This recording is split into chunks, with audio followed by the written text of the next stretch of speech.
चलो बच्चों, ये मोस्ट इंपॉर्टेंट कंसेप्ट है आपके एग्जाम के लिए। आप ऐसे समझो कि अगर वो एग्जामिनर आपके एग्जाम में बैंकिंग का चैप्टर उठाता है एग्जाम में देने के लिए, तो उसके पास सिर्फ दो ऑप्शन है कि इससे वो आपके एग्जाम में 6 मार्क्स का कौन सा क्वेश्चन बनाए।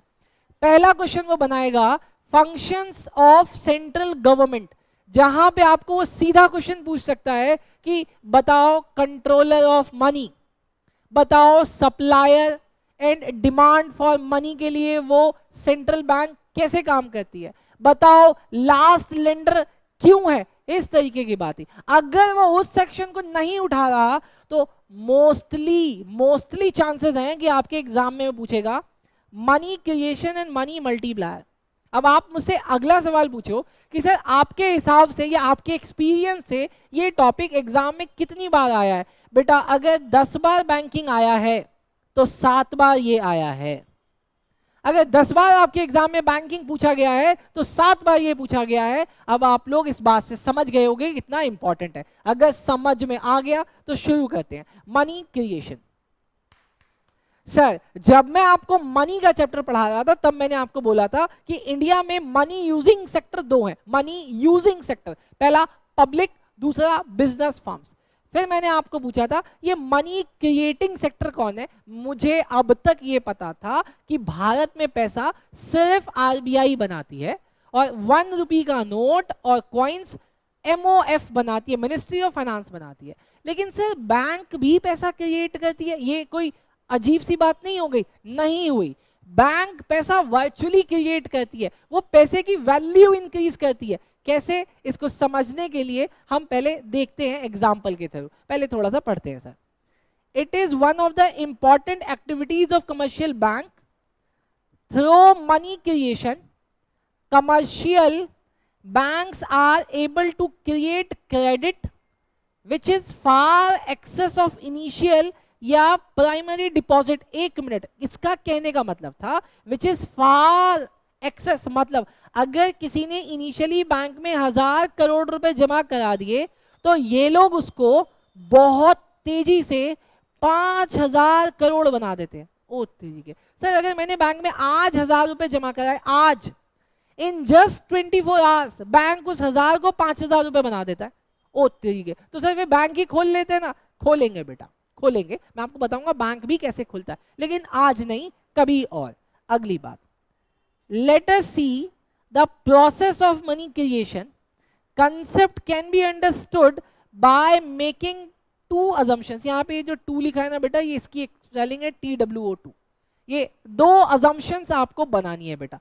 मैडम मुझे बहुत अच्छा लगा, झलक महेश्वरी की बात कर रहा हूँ, कि आपने फाइल बनाई बेटा, थैंक यू, थैंक यू। बाकी बच्चों को भी एडवाइस है बेटा, जब तक हम आपको बुक बना के नहीं देते, आई मीन हमारे अंदर इतना कॉन्फिडेंस नहीं आता कि हमें अपनी बुक देनी चाहिए, तब तक मैं आपको नोट्स देता हूँ बेटा, डन। लेकिन नोट्स ही पूरी बुक है बेटा, डन।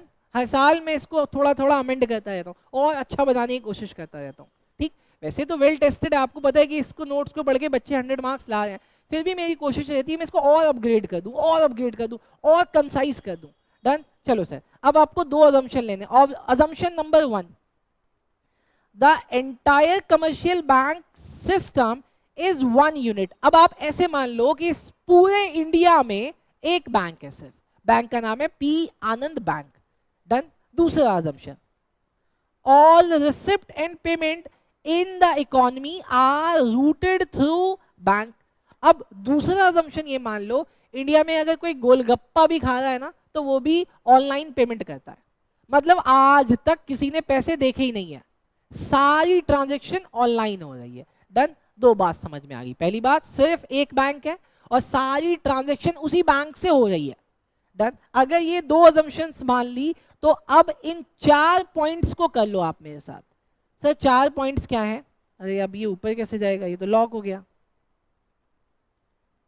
गया गया सर, गया सर। पहला क्या है सर? पहला है sir, initial deposit in bank is ₹5000, done. Bank में आपने इनिशियली 5000 रुपए जमा करवाया है और LRR है 20%। LRR बोले तो लीगल रिजर्व रेशो, बोले तो एक ऐसा पैसा जो बैंक किसी को दे नहीं सकता। मतलब बैंक, आप हमने पढ़ा है ना सर, कमर्शियल बैंक का काम क्या है सर? 3 काम है ना। पहला काम एक्सेप्टिंग डिपॉजिट, ग्रांटिंग लोन, ये 2 उसके प्राइमरी काम है। तीसरा काम था मेकिंग इन्वेस्टमेंट। हटाओ अभी उसको, अपन सिर्फ 2 काम देखते हैं। पहला एक्सेप्टिंग डिपॉजिट, ग्रांटिंग लोन। अब अगर उसने आपसे 5,000 रुपए लिए हैं तो वो लोन चढ़ाएगा। कितने का लोन? पूरे 5,000 का। बट आरबीआई ने उसको बोला, ओए बैंक सुन, तुझे ना अपने पास LRR क्रिएट करना पड़ेगा 20% का। मतलब तुम 5,000 रुपए में से 20%, कितना होता है? 5,000 का 20% कितना हुआ? 1,000। 1,000 अपने पास रखो। सिर्फ लोन कितना चढ़ा सकते हो? 4,000 रुपए। देखो sir, it means bank are required to keep only 1,000 as cash reserve and free to lend. कितना? 4,000 रुपए उसने लोन चढ़ा दिया। बात समझ में आ गई? अब देखो next step, all transaction rooted through bank. अगर सारी ट्रांजेक्शन बैंक के थ्रू हो रही है तो इसने जिसको लोन दिया है 4,000 रुपए का, उसको उसने लोन हाथ में दिया होगा या उसके बैंक अकाउंट में दिया होगा? उसके बैंक अकाउंट में दिया होगा। डन। तीसरी बात, फर्दर एक्सपेंडिचर बाय बोरोवर। अब जिसके अकाउंट में 5,000 है, मतलब जिसने पहली बार जमा किया, और जिसको बैंक ने 4,000 रुपए का लोन दिया, ये दोनों लोग खर्चा भी कहां से करेंगे? बैंक के थ्रू ही। तो मतलब जिसको ये पैसा देंगे उसके पास भी पैसा अकाउंट में ही आएगा। As all the transaction are routed through bank, the money spent by borrower come back into the bank in the form of deposit. फिर से पैसा घूम के वापस उसी के अकाउंट में आ जाएगा। सर फोर्थ और last, increasing demand deposit with new demand deposit. अब इसको समझो, एक अभी जो मैं आपको समझा रहा हूं इसको समझो इस टेबल से। इनिशियली किसी ने कितना पैसा जमा किया? 5,000। आपने उसमें से डिपॉजिट कितना रख लिया? 1,000। और उस 5,000 से आपने लोन कितना चढ़ा दिया? 1,000। लेकिन जिसको लोन दिया होगा उसको लोन भी आपने कहां दिया होगा? अकाउंट में। अब वो अकाउंट में उसके पैसे आ गए 4,000। फिर से आपने रूल लगा दिया, आरबीआई ने बोला था 20% रखना है, आपने इस 4,000 का 20% रख लिया। फिर आपने इसका 3,200 लोन चढ़ा दिया। मतलब दोबारा ए ने आपके अकाउंट में जमा कराए 5,000। डन। आपने बी को लोन दे दिया 4,000, तो बी के अकाउंट में कितने पैसे आ गए? 4,000। फिर बी के 4,000 में से 80% आपने लोन दे दिया सी को, तो फिर सी के अकाउंट में कितने आ गए? 3,200। फिर सी के 3,200 में से आपने फिर से 80% लोन दे दिया डी को, तो इसका मतलब डी के अकाउंट में पैसे आ गए। सर ये प्रोसेस कंटिन्यू कब तक चलता जाएगा? जब तक बैंक के पास 0 पैसे ना हो जाए। और ऐसा करते करते करते करते सबके अकाउंट में पैसे आते जा रहे हैं। ए के अकाउंट में भी, बी के अकाउंट में भी, सी, ऐसे बहुत सारे लोगों के अकाउंट में पैसा आ गया। जब मैंने ये सारी चीजें जोड़ी तो पता चला टोटल 25,000 रुपए बैंक बना चुका है। बैंक टोटल 25,000 रुपए बना चुका है ऐसे करते करते करते करते। और इस 25,000 में से बैंक के पास कितने पैसे हैं? 5,000। जरा देखो, ये इनिशियली वाला ही 5,000 है ना, मतलब बैंक ने तो अपने अकाउंट से कभी भी किसी को पैसा दिया ही नहीं, बस वो सबके अकाउंट में फिगर्स दिखा रहा है। और उसने उस 5,000 से कितने बना दिए? 25,000। और इस 25,000 को उसने लोन पे चढ़ाया 20,000। सर अगर मेरे एग्जाम में इस तरीके से आएगा तो क्या मुझे यही एग्जाम्पल बनाना है? एज इट इज यही एग्जाम्पल बनाना है। ये बुक का ही है बेटा, ये सेम बुक का ही है बेटा। मुझे कुछ नहीं आता, मैंने हूबहू बुक को कॉपी की हुई है बेटा, एनसीईआरटी को, लेकिन इसको मैंने थोड़ा सा कंसाइज किया है बेटा। उन्होंने पैराग्राफ लिखा है, आपको ज्यादा मार्क्स मिले इसीलिए मैंने उस पैराग्राफ को हेडिंग्स में ब्रेक कर दी, उस पैराग्राफ्स को मैंने हेडिंग्स में ब्रेक कर दी बेटा, और सेम ऐसे किया। अब जरा इसको ऐसे समझना है तो ऐसे समझो, जब आपका LRR 20% था तब आपने 5,000 के बना दिए 25,000। अगर आपका ओए ओए ओए अगर आपका LRR 10% होता तो आप लोग 5,000 का कितना बनाते, बता सकते हो? आप लोगों के लिए जब LRR 20% था तब आपने 5,000 के बना दिए 25,000। अगर आपका LRR 10% होता, इससे क्या फर्क पड़ता? इससे ये फर्क पड़ता, जब आपके 5,000 रुपए आपके अकाउंट में आते तो आप कितना पैसा रखते रिजर्व में? 500 रखते, और लोन कितना चढ़ा देते? 4,500 रुपए चढ़ा देते। डन। अभी जो मैंने आपसे बात बोली कि कितना होता, ये आपके एग्जाम के लिए प्रैक्टिकल क्वेश्चन बनता है। इसको सीखने के लिए आगे आओ बेटा, अब आगे आओ। हाँ, इसमें इनकम कुछ नहीं है बेटा, अभी तक मैं बाद में बताऊंगा। बैंक के लिए इनकम तो इंटरेस्ट है, ये इनकम कुछ नहीं। बैंक ने बस मनी क्रिएट किया है डमी तरीके से। अब जो कंसेप्ट मैं आपको बता रहा था उस कंसेप्ट को मनी क्रिएशन के थ्रू समझते हैं बेटा। मनी क्रिएशन, मनी मल्टीप्लायर क्या है सर? मनी क्रिएशन है मनी मल्टीप्लायर। देखो sir, the amount of money that bank are able to create in the form of deposits with every unit of money it keeps as reserve. It is the maximum limit to which money supply can be affected by bringing about change in the amount of money deposit.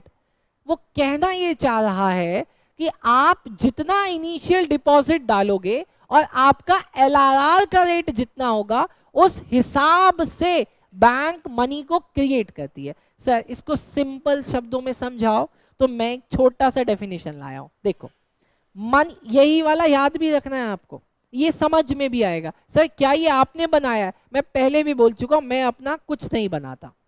Money multiply is the process. Done sir, समझ में आया। Money multiply एक process है by which the commercial bank create credit. बस sir इतना याद हो गया। Money multiply is the process by which commercial bank create credit, money नहीं credit, based upon the reverse ratio and initial deposit. अब देखो सर यहाँ पे कितना क्रिएट करेगा। अगर आपके एग्जाम में ऐसे क्वेश्चन आ गया तो क्या आप ये टेबल बनाओगे? नहीं सर, टेबल तो कोई 34 टाइम्स में जाके खत्म होगा। अगर आप सीधा निकालना चाहते हो तो आप ये वाला फॉर्मूला लगा लो। फॉर्मूला क्या है? आप अपने मनी मल्टीप्लायर को ऐसे निकालो 1 अपॉन लीगल रिजर्व रेशो। अभी मैंने आपके सामने एग्जांपल लिया था कि हमारा लीगल रिजर्व रेशो कितना था, बोलो ना सर, 20%। इसको सॉल्व करो तो कितना आता है बेटा? सॉल्व कर तो 100 अपॉन 20 हो जाएगा ये, तो आंसर कितना आया? 5। ध्यान से समझते रहना। आपका इनिशियल डिपॉजिट कितना था बेटा? अरे बोलो ना, इनिशियल डिपॉजिट कितना था? आपका इनिशियल डिपॉजिट था 5,000। मनी मल्टीप्लायर कितना निकला? 5। तो आंसर कितना आया? 25,000। अब देखो सर ऊपर जाके, क्या आंसर 25,000 ही आ रहा था? हाँ बेटा 25,000 आ रहा था। आपने इनिशियल डिपॉजिट कितना डाला था? 5,000 रुपए। और लीगल रिजर्व रेशियो कितना था बेटा? 20%। पक्का समझ में आया सर? पक्का समझ में आया? अगर समझ में आया पक्का, अगर समझ में आया पक्का तो दोबारा देखो बेटा। 1 मिनट होल्ड कर रहा हूँ, किसी का कॉल आ रहा है बेटा, इंपॉर्टेंट कॉल है। वो आदमी हमें जीने नहीं देगा बेटा। हाँ मैं कहा पता नहीं क्या दिक्कत है। आओ सर। अब बेटा, अब मेरी बात समझना बेटा। अभी हम लोग करेंगे प्रैक्टिकल, समझो जरा। पहला इनिशियल डिपॉजिट, यहाँ जो बेटा इनिशियल डिपॉजिट है इसी का दूसरा नाम क्या है? Primary deposit. प्रैक्टिकल क्वेश्चन यहीं से आएगा बेटा। Loan given by bank from initial deposit क्या कहलाता है? Secondary deposit. बैंक ने जो आपसे लिए हुए इनिशियल डिपॉजिट को लोन दिया वो कहलाता है सेकेंडरी डिपॉजिट। जब ये सारी बात, ये सारा कैलकुलेशन कर ले, मतलब ओए मैडम मोबाइल नहीं बेटा, जब ये इनिशियल डिपॉजिट को सेकेंडरी बनाए, सेकेंडरी को थर्ड फोर्थ फिफ्थ ऐसे बनाता चले जाए, किसी लिमिट पे तो जाके रुकेगा। जिस लिमिट पे जाके रुक जाएगा वो कहलाएगा फाइनल डिपॉजिट। डन। 3 बातें बेटा। आपने पैसा डाला 1,000 रुपए या 5,000 रुपए, ठीक, वो लोन दिए जा रहा। जब लास्ट में वो पहुंच जाएगा तो कहलाएगा फाइनल डिपॉजिट। अगला सर, लीगल रिजर्व रेशियो क्या होता है? सर लीगल रिजर्व रेशियो का दूसरा नाम है बेटा रिजर्व डिपॉजिट रेशियो। एग्जाम में अलग अलग नाम से आएगा बेटा। या फिर अगला नाम है रिजर्व रेशियो। सर चौथी बात, मनी क्रिएशन का ही दूसरा नाम है क्रेडिट क्रिएशन, और मनी मल्टीप्लायर का ही दूसरा नाम है क्रेडिट मल्टीप्लायर या फिर डिपॉजिट मल्टीप्लायर। अब आपके सामने जो मैंने कंसेप्ट पढ़ाया उसी कंसेप्ट के बेसिस पे बेटा एक क्वेश्चन देखो, आई होप आप समझोगे बेटा। डन, पहला क्वेश्चन देखो, कैलकुलेट द क्रेडिट क्रिएशन। आपने इनिशियली कितना डिपॉजिट डाला है? ओ बेटा, इनिशियली कितना डिपॉजिट डाला है? 5,000 करोड़। अगर बैंक के लिए लीगल रिजर्वेशन 20% है तो बताओ वो फाइनल डिपॉजिट कितना बना देगा? सर कैसे? ये देखो ना सर, मनी क्रिएशन निकाला, निकला कितना? 5%, और आप उसको अपने इनिशियल डिपॉजिट से मल्टीप्लाई कर दो 25,000। सर ये तो ये सेम वाला क्वेश्चन हो गया, ये जो आपने बनाया। हाँ जी सर, लेकिन इसको करने का तरीका आपके एग्जाम में ये रहेगा बेटा। डन। अभी आप मुझे बताना, इसी क्वेश्चन में मैं आपको दे रहा हूँ कि अगर हमने 1,000 करोड़ रुपए डाले होते, डन, और मेरा लीगल रिजर्व रेशियो अगर 25% होता, तो बताओ मेरा फाइनल डिपॉजिट कितना आता? बताओ, सोच के बताओ कितना? 4,000 करोड़। एक बार इससे भी पूछ लो कैसे। पहले बताओ मनी मल्टीप्लायर कितना आया? मनी मल्टीप्लायर कितना आया? बोलो बोलो बोलो, मनी मल्टीप्लायर कितना आया? नलायक, मनी मल्टीप्लायर बताओ कितना आया? मनी मल्टीप्लायर आया 4 टाइम्स। लड़का तो इंटेलिजेंट है बेटा। 1/25% करने पे 100 ऊपर चला जाएगा और 25 नीचे रह जाएगा, तो आंसर आया 4। और आपका इनिशियल डिपॉजिट कितना था? 1,000, मल्टीप्लाई कर दिया 4, तो आंसर आया 4,000 करोड़। डन बेटा। एग्जाम्पल नंबर 2 देखना बेटा, एग्जाम्पल नंबर 2। इसमें बोला इनिशियल डिपॉजिट निकालो, उल्टा दे दिया इसमें। सेम फॉर्मूले में सबसे पहले हम लोग LRR को यूज करके निकाल देंगे क्रेडिट मल्टीप्लायर। क्रेडिट मल्टीप्लायर आया 5 टाइम्स। बस हमारे पास जो ये फॉर्मूला है बेटा, ये फॉर्मूला, इस फॉर्मूले में वैल्यू पुट कर दो। अरे ये यही वाला फॉर्मूला है गधे, यही वाला फॉर्मूला है ना, देख यही वाला फॉर्मूला है। यहाँ पे बस टोटल डिपॉजिट इक्वल्स टू होता है initial deposit multiply money multiplier. लेकिन अगर मुझे इनिशियल डिपॉजिट निकालना पड़ेगा तो ये जो मल्टीप्लाई है वहां पे डिवाइड में चला जाएगा। देखो यहाँ पे डिवाइड में आ गया। डन। आया समझ में क्या? अरे आया, अरे यहाँ ना गलत है, एक चीज गलत है बेटा, एक चीज ठीक करो।